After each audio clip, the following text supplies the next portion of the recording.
Televisa presenta.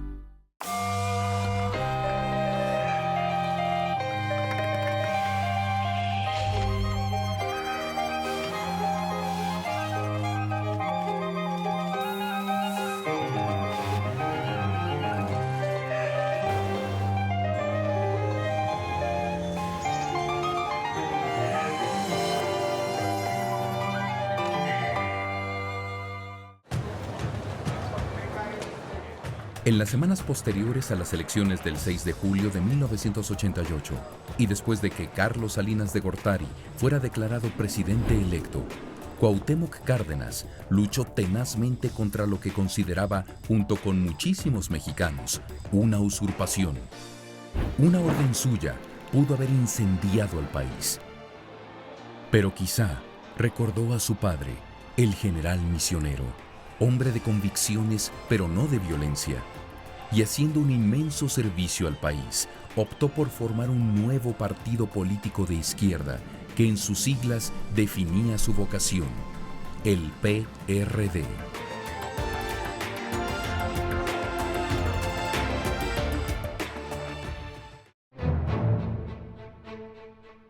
En México, la primera organización de izquierda fue el Partido Comunista Mexicano.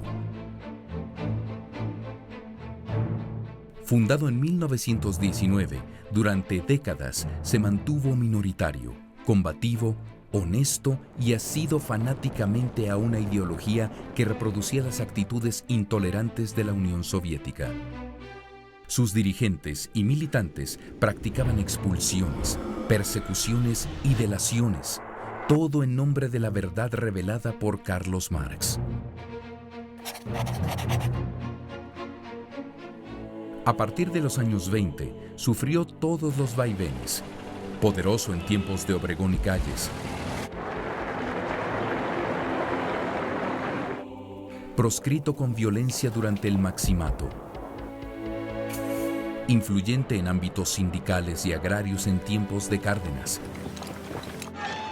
declinante con Ávila Camacho.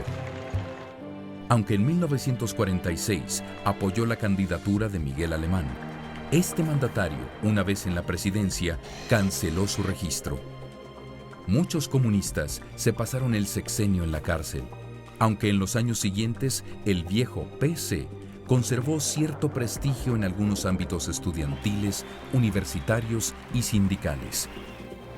A pesar del acoso exterior y las pugnas interiores, sobrevivió en la clandestinidad o en la cárcel en espera de tiempos propicios. En los años 60, la izquierda social creció estimulada por la Revolución Cubana y se fundó el Movimiento de Liberación Nacional, alentado por el general Lázaro Cárdenas, aunque tuvo una corta existencia. Hacia fines de la década, el Partido Comunista Mexicano fue rebasado por las clases medias ilustradas, en tanto que los estudiantes exigían mayor libertad política y democracia. La intransigencia del gobierno fue creciendo hasta que alcanzó su momento más grave cuando reprimió el movimiento estudiantil de 1968.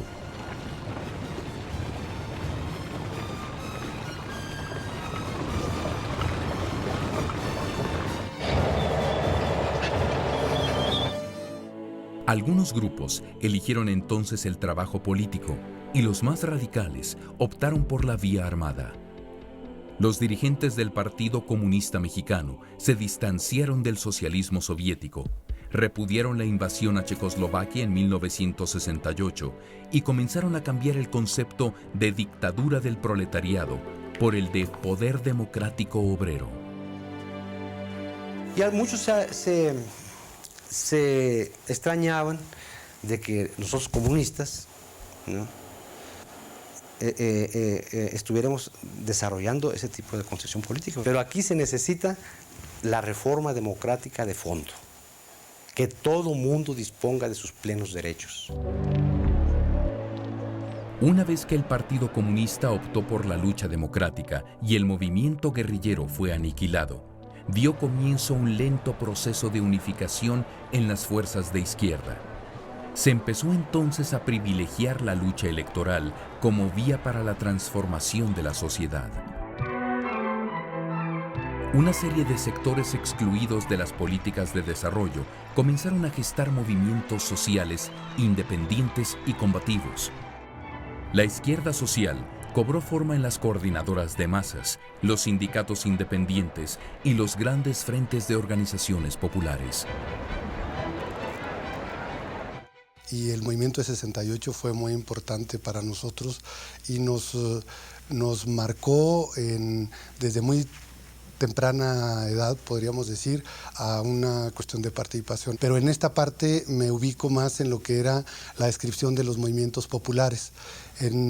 Después de mucho viajar al interior del país, conocer mucho de los procesos que se estaban dando en el movimiento campesino, en el movimiento sindical, en lo que fue toda la insurgencia sindical de los 70s.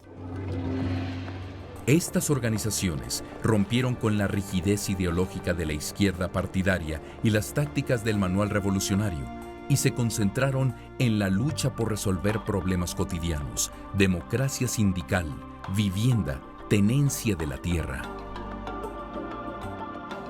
Durante el sexenio de José López Portillo, el secretario de Gobernación, Jesús Reyes Heroles, convenció al mandatario de abrir espacios a la oposición. Reyes Heroles elaboró y realizó una audaz reforma política en 1977, la cual permitió, 2 años después, la llegada de los primeros diputados comunistas al Congreso.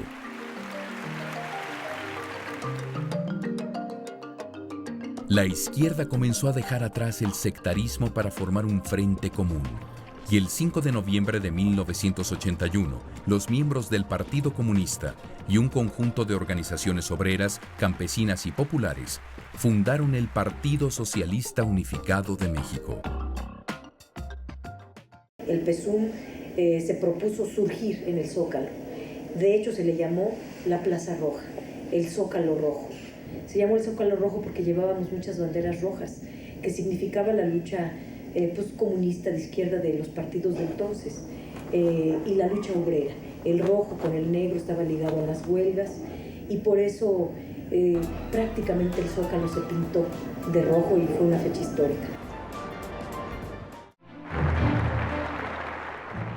El gobierno de Miguel de la Madrid comenzó a sustituir el viejo modelo de desarrollo por una política económica de mercado libre.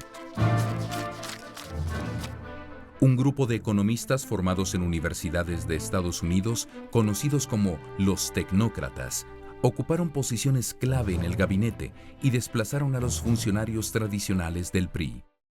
Hacia 1986, un grupo de priistas encabezados por Eligio Cuauhtémoc Cárdenas, Porfirio Muñoz Ledo, Ifigenia Martínez, Leonel Godoy, el mismo Andrés Manuel López Obrador, entre otros, hacen un planteamiento de reforma estatutaria del PRI en la lógica de constituirlo como un partido de mayoría en un sistema de competencia democrática electoral. Lo que planteaba la corriente democrática era recuperar un rumbo en cuanto a una política económica que tomara en cuenta los problemas de la gente, que fuera a mejorar educación, a mejorar salario, a abrir oportunidades de empleo, etc. Y por otro lado planteaba lo que llevó a la confrontación directa y finalmente al rompimiento, que era el que las decisiones del partido oficial, del PRI, para designar a sus candidatos se tomaran de acuerdo a lo previsto en los estatutos, esto es, con procedimientos democráticos. Esto nos llevó a un enfrentamiento directo con el presidente de la República, con Miguel de la Madrid. Los miembros de la corriente democrática plantearon que su lucha se llevaría a cabo dentro del Partido Revolucionario Institucional. Pero el presidente de la República y la dirigencia les cerraron los espacios de diálogo, y en la 13ª Asamblea Ordinaria, la hostilidad hacia los disidentes fue abierta. Y el día de la inauguración, bueno, nos insultaron, ¿no? Dijeron que éramos una quinta columna, entonces rompieron todos los acuerdos. Nos mayoritaron y nos zarandearon, nos condenaron públicamente y nosotros tomamos la decisión de seguir adelante. Jorge de la Vega Domínguez, presidente del PRI, acusó a la corriente democrática de querer escindir al partido e invitó a sus simpatizantes a abandonarlo. El Comité Ejecutivo Nacional declaró que Cuauhtémoc Cárdenas dejaba de colaborar en el PRI. Sin embargo, el hijo del general Cárdenas reafirmó su militancia priista y Muñoz Ledo hizo un llamado a defender la dignidad del partido. Hicimos una manifestación de más de 30,000 gentes sobre el monumento a la revolución. Íbamos a ir a la oficina del PRI. La rodearon de halcones y de granaderos y de jaguares para que no pasáramos. Entonces la gente protestó y ahí decidimos que nosotros lanzaríamos candidato a la presidencia, fuese dentro del PRI o fuera. Cuando aparece la corriente democrática, aparece Cuauhtémoc, creo que el 85% del movimiento que se formó en 1987, que fue la Asamblea de Barrios, el 85% de ese movimiento provenía del PRI. La Asamblea de Barrios es el rompimiento del PRI desde abajo, mientras la corriente democrática es el rompimiento del PRI arriba. Muchos de los universitarios que en 1985 participaron en las labores de rescate de las víctimas del terremoto formaron un año después el Consejo Estudiantil Universitario, el CEU, para protestar por las reformas que el rector Jorge Carpizo quería aplicar en la UNAM. En 1986, un año después del terremoto de la ciudad, empieza a generarse otro terremoto en la universidad. El rector Carpizo abre paso a una reflexión sobre la función de la Universidad Nacional y llega a varias conclusiones. Una, se tiene que reformar el reglamento de pagos de los servicios que brinda la universidad, que van contenidos en el reglamento de pagos. Se tiene que modificar las cuotas de inscripción. Se cancela el pase automático. Pues dará como resultado esto el surgimiento de una oposición estudiantil y con el tiempo, con el desarrollo del movimiento, a una defensa de la educación pública. El grupo de los estudiantes incorporados al CEU percibía un paralelismo entre su lucha dentro de la UNAM y la que libraba la corriente democrática en el PRI. Esa minoría de universitarios comenzó a reunirse entonces con los dirigentes de la corriente democrática, aunque los izquierdistas de la universidad, tradicionalmente recelosos del gobierno, veían con escepticismo a los disidentes priistas. El 3 de julio de 1987, Cuauhtémoc Cárdenas dio inicio formal a su campaña como precandidato del PRI a la presidencia de la República con una propuesta propia de gobierno. Atender las cuestiones sociales, educación, salud, etcétera, y por otro lado, el que el partido tomara sus decisiones con mecanismos democráticos. Sin embargo, al margen de los reclamos de democracia interna, De la Madrid designó a su sucesor, Carlos Salinas de Gortari, de la manera tradicional. La maquinaria del partido se puso en marcha y los integrantes de la corriente democrática renunciaron al PRI. Al salirse del PRI, la corriente democrática demostró que la ruptura con el aparato político iba en serio y la izquierda universitaria se sumó a la candidatura de Cuauhtémoc Cárdenas. En la segunda semana de octubre, fue postulado a la presidencia por el Partido Auténtico de la Revolución Mexicana, que hasta entonces había sido comparsa del PRI. Para sorpresa de muchos, en los meses siguientes la campaña de Cárdenas se transformó en un movimiento cívico que movilizaba a contingentes cada vez mayores de simpatizantes. En enero de 1988, varios partidos y organizaciones políticas formaron el Frente Democrático Nacional para apoyar la candidatura del ingeniero Cárdenas. Mientras Cuauhtémoc Cárdenas daba a conocer su proyecto de gobierno, el PSUM y otras organizaciones se fundaron para formar el Partido Mexicano Socialista, una institución que en su imagen oficial ya no incluyó el viejo emblema comunista de la hoz y el martillo. La izquierda partidaria dejó de mirar a Marx y a Lenin como sus guías ideológicos y se reconoció en Zapata, Villa y el general Lázaro Cárdenas, con quienes compartía los ideales de justicia social.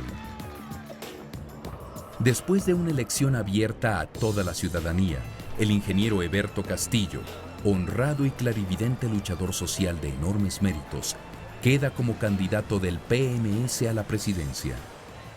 Para marzo-abril del año 88, está claro que el ingeniero Cárdenas es el que concentra la intención de voto opositor, pero no solamente frente a la izquierda, sino también frente al partido tradicional de la derecha, que es Acción Nacional. En mayo de 1988, después de una reunión que realiza la Dirección Nacional del Partido Mexicano Socialista, el ingeniero Heberto Castillo propone un acuerdo bilateral con la corriente democrática. Declina su candidatura a favor de Cuauhtémoc Cárdenas. Este paso que damos es para sumar fuerzas con un hermano de lucha de hace mucho tiempo. Es para sumar fuerzas con Cuauhtémoc Cárdenas para juntos cumplir todas las promesas que hemos hecho a este pueblo mexicano. El 6 de julio de 1988, los mexicanos acudieron masivamente a las urnas. Por primera vez en la historia, sufragó el 85% de los empadronados. Los resultados oficiales preliminares favorecían a Cárdenas. Durante las últimas horas de la tarde, Manuel Bartlett, secretario de Gobernación, detuvo el flujo de la información. Argumentó que el sistema de cómputo había sufrido un desperfecto. Cuando horas después se reinició la divulgación de las cifras sobre la elección, la tendencia favorecía al aspirante del PRI, Carlos Salinas de Gortari. Que el resultado de la elección fue de tal manera manipulado que es imposible saber a ciencia cierta quién ganó. Con los resultados que nosotros tuvimos a la vista, lo escribí en aquel momento, nosotros logramos demostrar, con lo que pudimos investigar, que la votación por el PRI, por el licenciado Carlos Salinas, debió ser una votación alrededor de entre el 38 al 40% y no el 50% que finalmente apareció como resultado oficial. Pero los datos que teníamos no nos permitieron nunca colocar con certidumbre la votación por el ingeniero Cárdenas por encima de la del licenciado Salinas. Esa misma noche, Manuel Cloutier, el candidato del PAN, Rosario Ibarra, del PRT, y Cuauhtémoc Cárdenas denunciaron que se había consumado un gran fraude y demandaron que se anulara la elección presidencial. Yo sentía un gran dolor, yo fui miembro del colegio electoral que debía calificar esas elecciones y sentíamos una impotencia absoluta para poder hacer valer nuestro derecho a conocer lo que había pasado. 3 días después, en el Zócalo de la Ciudad de México, Cárdenas convocó a sus seguidores a defender el triunfo del Frente Democrático de manera pacífica. Yo recuerdo las escenas en esa concentración gigantesca. Había gente decepcionada, algunos llorando, algunos diciendo que qué había pasado, que si alguien se había vendido, ¿por qué no ir a tomar Palacio Nacional? Durante julio y agosto, Cárdenas se dedicó a recorrer el país. A su paso, las multitudes se manifestaban ampliamente contra el fraude. Algunos esperaban que hiciera el llamado para un levantamiento armado popular. Sí pensamos en llamar a la movilización y a lo que podríamos llamar resistencia civil, nunca en tomar un camino distinto, en ir por la vía armada, porque ni estábamos preparados ni creíamos que esa fuera la forma de resolver los problemas del país. Y haber lanzado a la gente irresponsablemente a tomar, como algunos decían, vamos a tomar Palacio Nacional, simplemente hubiéramos provocado una masacre de la cual los dirigentes hubiéramos quedado excluidos, porque pues el dirigente no siempre va en la primera línea. A veces se critica equivocadamente al ingeniero por no haber ordenado a esas masas en el Zócalo tumbar la puerta del Palacio Nacional. Me parece que por el contrario fue una actitud totalmente correcta, de poner en primer término los intereses del país y los intereses de la gente antes que intereses de carácter personal. El 14 de agosto, el Congreso de la Unión, controlado por la mayoría priista, declaró a Salinas de Gortari presidente electo. Un mes más tarde, durante un mitin en el Zócalo de la capital, Cárdenas declaró que se fundaría un partido para continuar la lucha de manera pacífica y legal. El 21 de octubre de 1988, apareció en los diarios la convocatoria para fundar el Partido de la Revolución Democrática. el PRD. Salió firmada por cientos de mexicanos que acudieron al llamado junto con las fuerzas de izquierda que habían integrado el Frente Democrático Nacional. Durante las asambleas realizadas en mayo, los delegados, conscientes de que provenían de tradiciones políticas diversas y hasta confrontadas, redactaron un estatuto flexible en el que se reconoce y reglamenta la existencia de corrientes como un derecho democrático y una muestra de la pluralidad del nuevo partido. Semanas después, el Partido Mexicano Socialista cedió el registro al PRD. En 1989, el mismo año en que cayó el muro de Berlín, desapareció en México el último partido que se definía como socialista y surgió un partido que era más un frente, un conglomerado de organizaciones unificadas en torno a Cuauhtémoc Cárdenas. El PRD surgió como resultado de distintas fuerzas sociales que decidieron sumarse a un mismo proyecto político. Por un lado, toda la gama de las izquierdas que superaron el sectarismo y la fragmentación en que habían vivido, y por el otro, un grupo de priistas que creían en las luchas sociales y que rechazaron el autoritarismo y la disciplina partidaria. Oponerse sin tregua al salinismo se volvió la razón de ser del PRD. No reconocemos su legitimidad, si no tuvo nunca legitimidad democrática, pero no podíamos desconocer que estaba ejerciendo el poder y no tuvimos capacidad para sacarlo del poder. Esto fue muy claro, si lo hubiéramos podido echar, lo hubiéramos echado.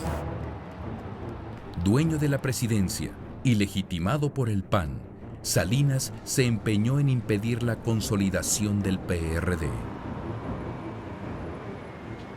En 89, 90, nos asesinaron a muchos dirigentes políticos en el país.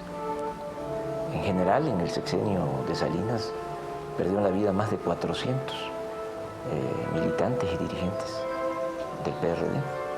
Incluso en los medios de comunicación no existía el PRD, estaban totalmente cerrados. Las imágenes que aparecían en la televisión del PRD eran de campesinos con garrotes. Era la idea de proyectar una imagen de partido violento. Según los mostraban los medios, los PRDistas, enfrascados en discusiones y pugnas internas, aferrados a la movilización popular como forma de lucha, parecían confirmar para una parte de la población la imagen que de ellos proyectaba el régimen salinista. Para algunos grupos, el liderazgo sin contrapeso como el que Cárdenas ejercía en el PRD frenaba el surgimiento de nuevos dirigentes políticos, retardaba la maduración del partido y propiciaba el autoritarismo y el caudillismo. Muy pronto, dentro del PRD, se definieron dos posturas: la de quienes creían que el futuro del partido estaba en mantener la intransigencia frente al gobierno, y la de los que sostenían que por esa vía el PRD se aislaba y de ese modo cancelaba sus posibilidades de generar un cambio político. Sí, era un momento en que Salinas representaba, así como para los islámicos, el Satán, ¿no? Para el PRD Salinas era eso. Entonces plantearse una reunión con Salinas, aquel que se atrevía simplemente a señalar la posibilidad de sentarse con Salinas, pues era inmediatamente dentro del PRD por todo el mundo señalado, ¿no? Como traidor. Tuve una reunión, la fecha está por ahí precisada en agosto, si mal no recuerdo. Acepté esta reunión con la idea de ver si efectivamente, para evitar problemas mayores al país, podíamos ir a limpiar la elección.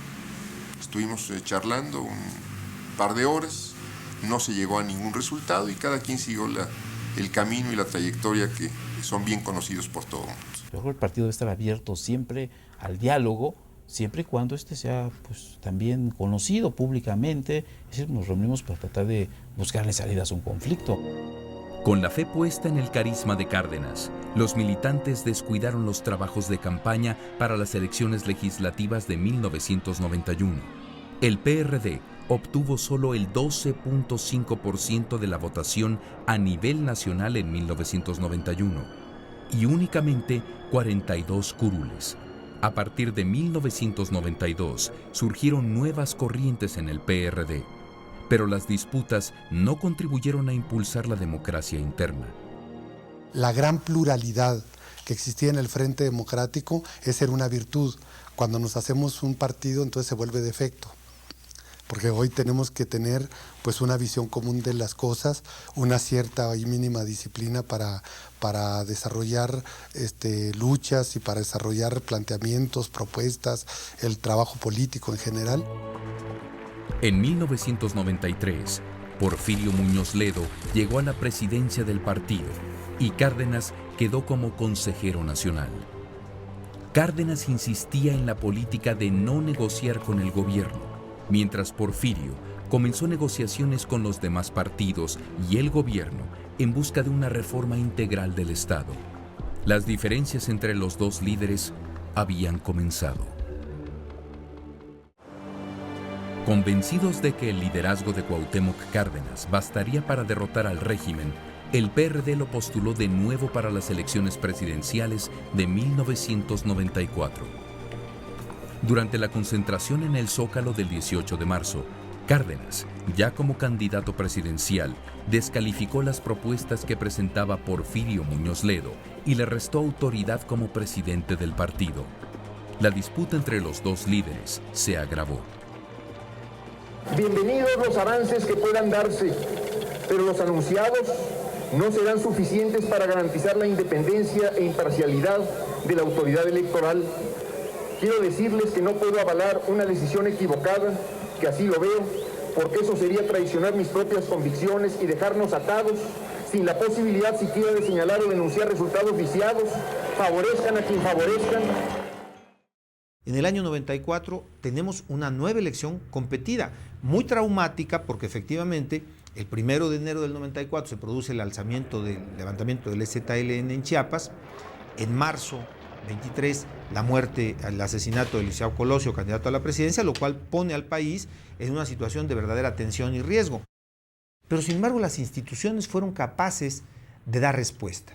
Recordemos que en el 94 una nueva reforma electoral perfecciona al IFE, ciudadaniza al IFE, es el primer grupo de consejeros ciudadanos que se hacen cargo de la elección para dar las garantías de que no ocurrirá un fraude como el del 88. Y lo logran.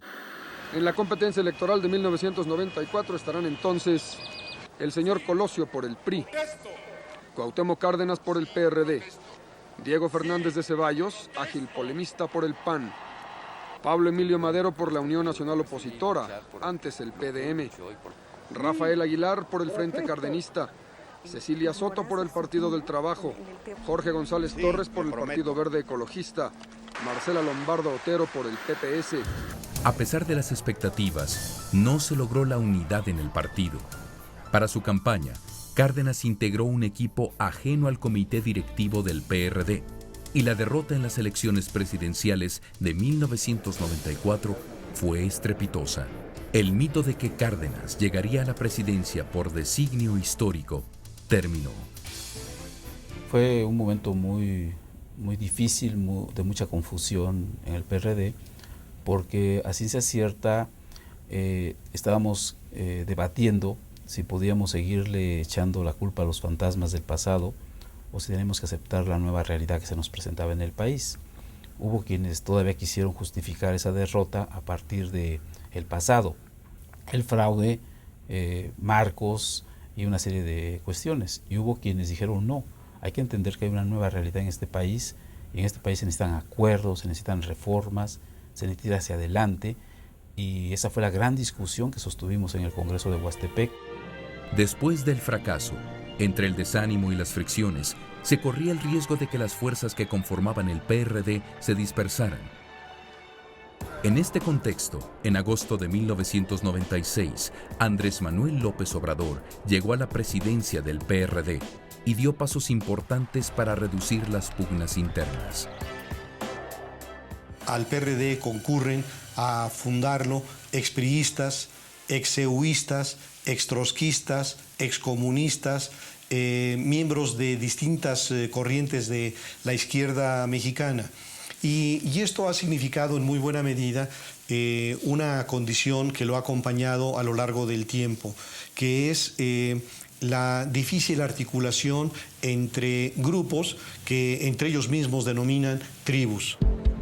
Sin embargo, al margen de las pugnas internas, en las elecciones de 1997, el PRD arrasó en el Distrito Federal.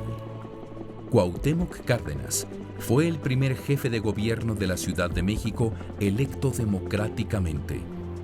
Obtuvo el 40% de los votos frente al candidato del PRI, Alfredo del Mazo, y Carlos Castillo Peraza, del PAN. También ganó la mayoría absoluta en la flamante Asamblea Legislativa del Distrito Federal. Creció el partido como nunca. Nos fuimos a más de 300 municipios. Gobernábamos a 4 millones de mexicanos, pasamos a 22 millones. Se ganó la capital. Desplazamos al PAN como segunda fuerza política en la Cámara y quedó el partido bien posicionado. No hubiéramos entendido el triunfo de Cuauhtémoc ni los triunfos que obtuvimos en Guerrero, en el Estado de México, en Ciudad de Nezahualcóyotl y todo eso, si no hubiera sido a partir del triunfo de la concepción reformista del partido. En 97 yo creo que el logro más importante es el de la autonomía del Consejo del IFE, la forma como se llegó a tener consejeros independientes. Eso fue una negociación política importante, porque no pudieron tener ellos el control, es decir, ya no tienen la mayoría en el Consejo del IFE. O sea, no solo dejó el IFE de depender de gobernación, se cortó el umbilical, sino que ya el órgano de dirección del IFE se formó tomando en consideración la opinión de los partidos de oposición. A partir de ese momento, la pluralidad que había estado limitada a los espacios municipales empieza a extenderse por todo el país. La competencia electoral se intensifica y con ella se da paso a la alternancia en los niveles de gobierno municipal y estatal. El país monocolor que habíamos conocido hasta el año 86-87 deja de serlo. Y empiezan a aparecer las grandes corrientes electorales, los grandes movimientos de votación que van reconfigurando el reparto del poder político, pero a través del voto. A pesar del gran respaldo que los habitantes de la Ciudad de México le dieron al PRD, el ingeniero Cárdenas gobierna sometido a una gran presión por los problemas de inseguridad y las pugnas que vuelven a manifestarse en la elección para renovar la presidencia del partido en 1999.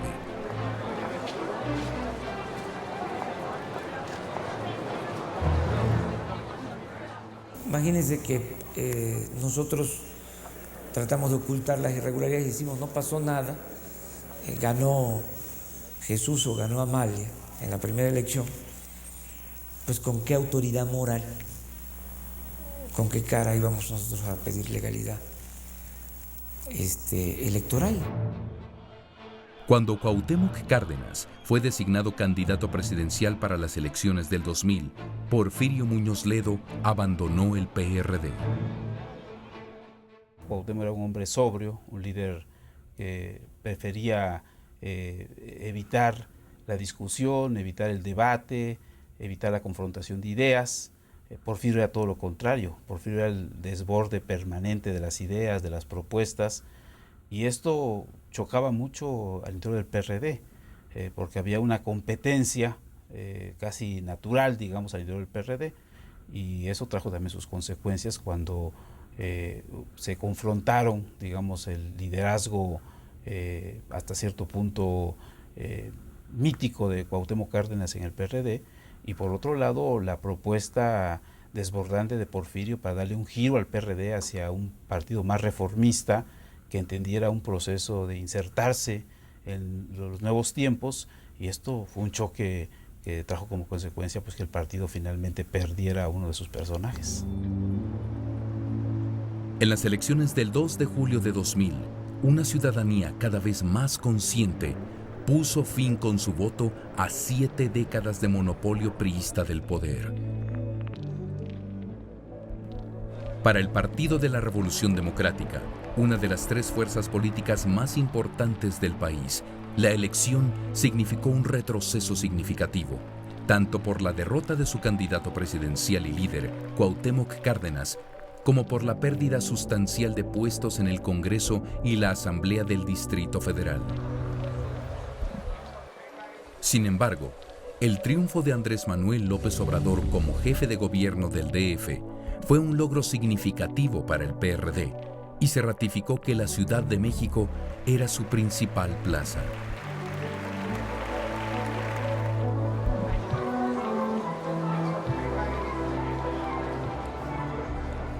López Obrador apuntaló al partido con obras para la ciudadanía y programas de apoyo a los sectores más vulnerables de la sociedad, como los ancianos y las madres solteras.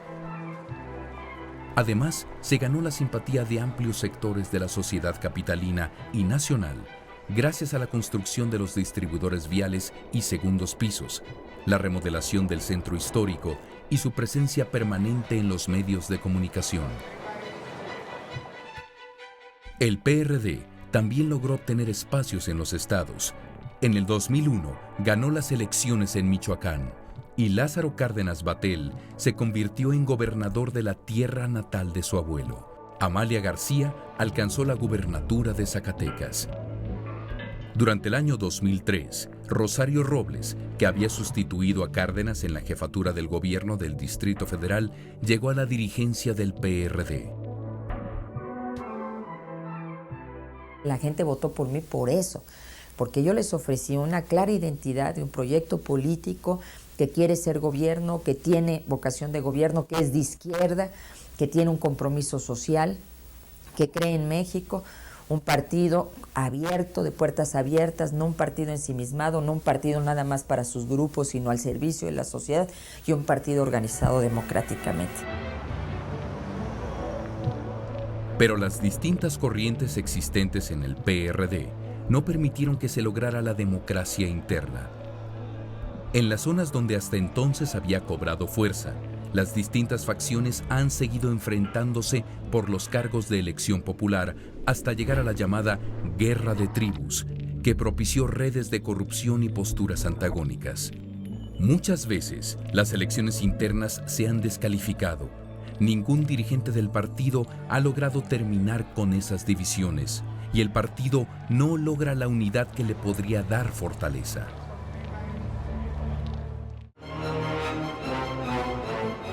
En marzo de 2004, el PRD sufrió una tremenda sacudida. La televisión abierta dio a conocer unos videos en los que aparecían militantes del partido y funcionarios del gobierno de López Obrador en presuntos actos de corrupción. Se vio a Gustavo Ponce, secretario de Finanzas del Distrito Federal, apostando en un casino en Las Vegas, y a René Bejarano, diputado de la Asamblea Legislativa del Distrito Federal, y a Carlos Imaz, delegado de Tlalpan, recibiendo dinero del empresario Carlos Ahumada en sus oficinas. El escándalo precipitó la renuncia de la presidenta del partido, Rosario Robles. René Bejarano, Carlos Imaz y Gustavo Ponce tuvieron que enfrentar procesos legales. Me parece que en ese sentido hubo un profundo error y desprecio al marco de lo jurídico y de lo político, ¿no? Y que finalmente ha dañado al PRD y a la propia imagen de Andrés Manuel. A pesar del escándalo de los videos, López Obrador se mantuvo al frente del gobierno del DF con altos índices de aceptación. Pero uno de los grandes retos que enfrenta ahora el PRD es que no ha logrado establecer liderazgos a nivel nacional. Y solamente en ciertas regiones el PRD sí se ha podido desarrollar, porque son regiones que, para fortuna de la izquierda política en este país, son regiones donde la izquierda ha trabajado desde hace muchos años. Y entonces ahora la izquierda ha ido avanzando en esas regiones y tiene una buena cantidad de militantes, pero efectivamente diríamos que hacia el norte, sobre todo, el PRD es muy débil debido a que no hemos entendido la vecindad que tenemos con los Estados Unidos. Este año, solo los intereses del Fobaproa nos costarán más que el presupuesto anual del Distrito Federal. Estamos hundidos por años. Un gobierno que a nuestras espaldas nos endeuda de por vida es nuestro enemigo. En abril del 2004, el PRD se vio de nuevo afectado cuando algunos legisladores del Partido Acción Nacional y del Revolucionario Institucional aprobaron iniciar un proceso de desafuero en contra de López Obrador, acusado de desacatar una orden judicial. Para muchos ciudadanos, el trasfondo del asunto era político, ya que estando sujeto a proceso, el gobernante de la ciudad no podría postularse como candidato a la elección presidencial de 2006. Estoy seguro que la mayoría de ustedes votará a favor del desafuero sin medir las consecuencias de sus actos. Un año después, el 24 de abril de 2005, se efectuó la Marcha del Silencio convocada por el jefe de gobierno del Distrito Federal, que concentró a alrededor de 1.200.000 personas. López Obrador regresó a sus oficinas y 3 días después, el presidente Fox decidió dar marcha atrás en el proceso. En la primera semana de diciembre de 2005, el PRD realizó elecciones para postular candidato a jefe del gobierno del Distrito Federal. Entre los habitantes de la Ciudad de México existía el temor de que pudieran imperar la desorganización y las impugnaciones, pero para fortuna del PRD, se trató de comicios limpios y sin actos de violencia.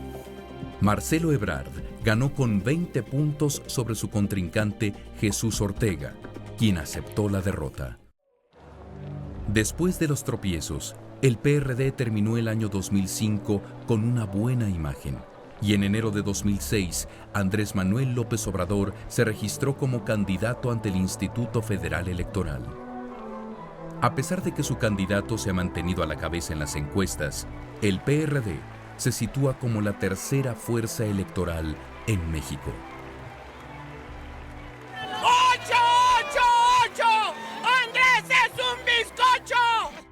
Esta va a ser una elección concentrada en personas, en personalidades, no en partidos.